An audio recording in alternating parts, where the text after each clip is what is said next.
និយាយឲ្យត្រង់ទៅខ្ញុំពិតជាមិនចូលចិត្តរឿងមិនសមហេតុផលទាំងអស់នេះទេព្រោះខ្ញុំមិនអត់ឱនចំពោះរឿងឆៅល្មងដែលមនុស្សជាច្រើននិយាយហើយខ្ញុំពិតជាមិនចូលចិត្តរបៀបដែលមនុស្សនិយាយមិនសមហេតុផលនោះទេ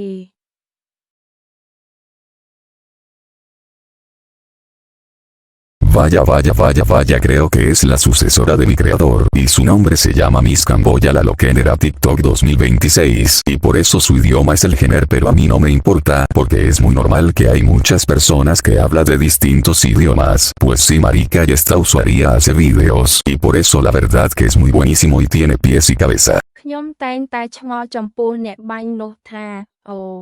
អ្វីនឹង